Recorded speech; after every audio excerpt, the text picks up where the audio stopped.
I was cautiously optimistic for the House of the Dragon, even though I was moderately excited because, well, of the last 3 seasons of Game of Thrones, especially that last one.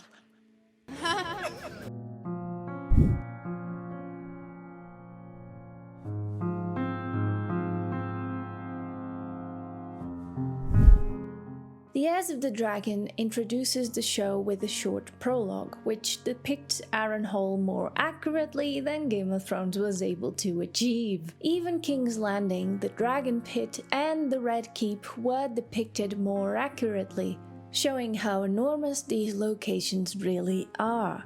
As many book fans anticipated, it began with the Council of 101, a gathering to determine who would be the Old King's heir based on the lords' votes from all over the realm. It's a shame that the council scene was so quick, preventing book fans like myself from enjoying the portrayal of the Old King and even downplaying the significance of the good Queen Alicent, who didn't even appear. The creators of the House of the Dragon aim to speed things up, having shorter scenes, even those that bear more weight to the narrative, in juxtaposition with Game of Thrones. Despite Game of Thrones' plotting start, the world was established without any obnoxious large exposition dumps. The House of the Dragon was able to show rather than tell, except for a few sloppy exposition dumps, like when Aemma told Viserys about her miscarriages. He ought to know. Thus, Aemma was merely informing the viewer. People are complimenting the House of the Dragon's quicker pacing when compared to Game of Thrones. I'll disagree with the majority of viewers, since there were a few subtle exposition dumps here and there, and because several sequences, like the one where Daemon gathers all the criminals to enforce the law of the king, moved too quickly. Although Caraxes and Syrax took the spotlight, every character had a compelling introduction. Even though brief, every scene was precious, establishing relationships easily and setting them up as well. Only the blind can see what the characters want and how much agency they truly have. Daemon rebels against his brother for his attention, wanting to be his heir for that same reason. Rhaenyra rebels quietly, paining her to see her father want a son for his heir instead of giving her the attention she craves. She spends the whole episode claiming to be fine with the new baby, but at the end of the episode she confesses that she wasn't that fine, and her father made her feel unworthy of his affection. This will be a strong link between uncle and niece. Otto Hightower is the man who ironically craves more power than he should, while preaching about how men crave power.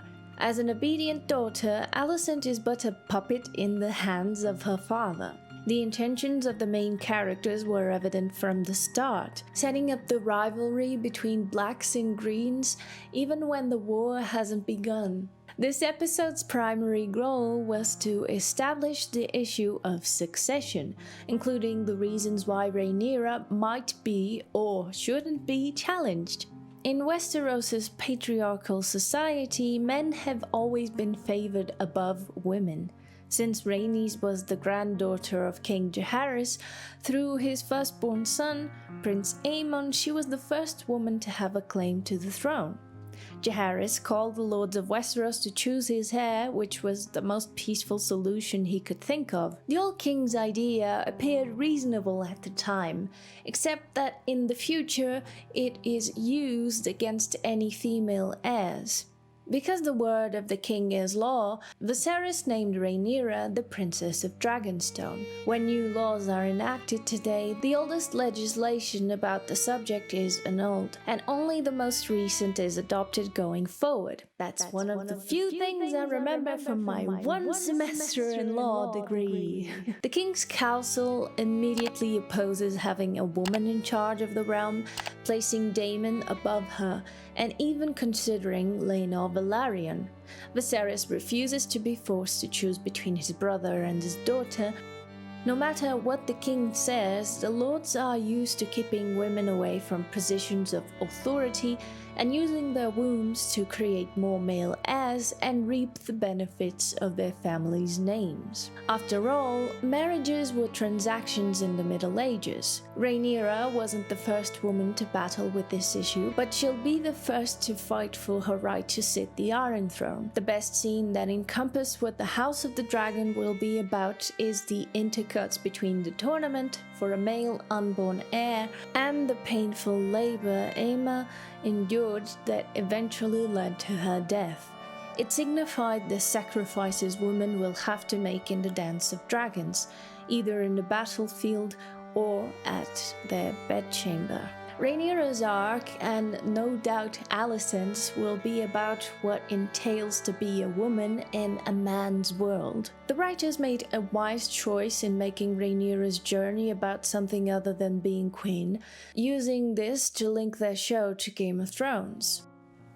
Aegon called his dream the Song of Ice and Fire. Wrap credits! Game of Thrones left a sour taste in most people's mouths, including mine.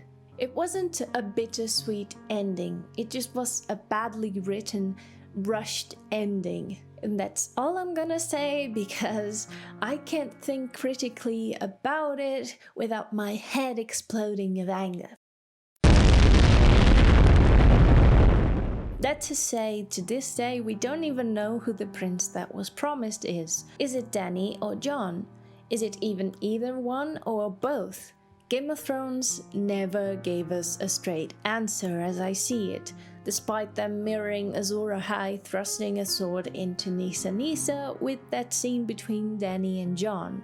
Despite this, I think it was a smart move to make Rhaenyra want the throne for a greater purpose.